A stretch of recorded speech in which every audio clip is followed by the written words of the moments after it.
Good morning, guys. I hope you're all doing well today. Coming at you with the next excerpt of my first novel in a series, Black and White Odyssey of Eden, continuing where I left off last time, so let's go ahead and have at this. No. No more pain. I won't do this. I can't do this. No more. No more. Thomas was utterly stunned, unable to move a muscle for several seconds. His mouth hung agape, eyes wider than ever before, as his usual stoic affect gave way to adrenaline-fueled tremors across his entire corporeal form. Once he regained control of his mental and physical faculties, as it did with the scientist, the walls shook violently, with the thunderous roar that came from his mouth.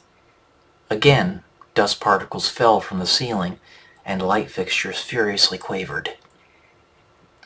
The scientist stood facing the technician, with his back to the chamber, eyes wide and unfocused.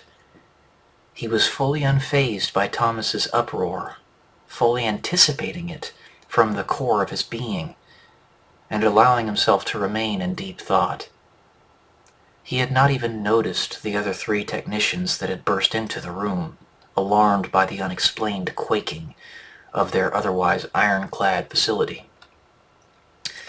The epicenter of the commotion was known to them, but not its nature.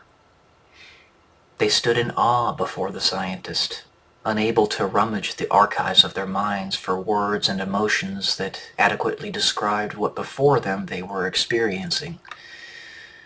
Was this the fabled, now seemingly mythological scientist that the forefathers had told them stories about? Thomas and the other elder messengers had told them that the scientist resided in this chamber, but that was well over 2 millennia ago, and none of them were sure it even truly mattered. They did not dance about the stream of time and space as the elders did. They merely fulfilled functional, albeit critical, support roles to allow for them to do their work. Even if the scientists were to have resided in that chamber, they were certain, with the compartmentalized knowledge of their minds, that the chamber would also be his tomb, never for him to leave it ever again. It would stand as a memorial to the founder of their last surviving enclave. And usually that was enough for them. They would accept that.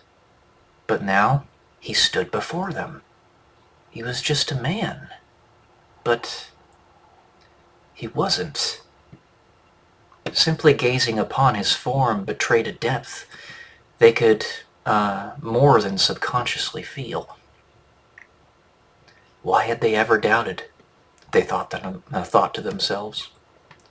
Thomas's knees buckled, and he knelt over, face contorted in painful joy, the likes of which he had not felt in so very long, teeth born and brow furrowed. His typical placid demeanor now fully given way to the power of the moment. A moment here was as if 1 billion moments, for he was one of those very few dancers about the stream of time that the technicians could not hope to understand. At least the technicians thought as much. His bellows continued for more of those moments than congruent to the norm, but very congruent to the gravity of the triumph. Finally, as Thomas regained a shred of his composure, he shakingly dialed yet more knobs on the console in verification of the intent to perceive the fulfillment of this monumental shift. The scene traversed several days in the future, then several months, then years. The sky remained blue. The city, though highly damaged from what appeared to be military flak bombardments, nevertheless remained.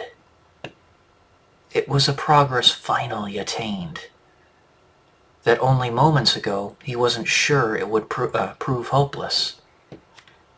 The scene was propelled forward all the way until it landed upon the one that all other elder messengers knew well, as did the historical observers. The scientist, battered, beaten, and of a different physical form, stood before him in the scene, which had transitioned a handful of kilometers to another part of the city.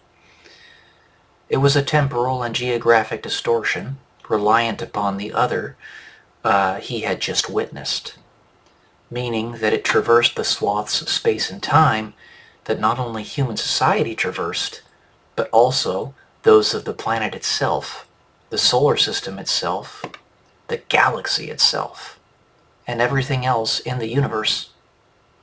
If it had not, then Thomas would be staring at a blank void in the middle of outer space. So that's this excerpt. I'll come at you with the next one later. Love you all. Peace.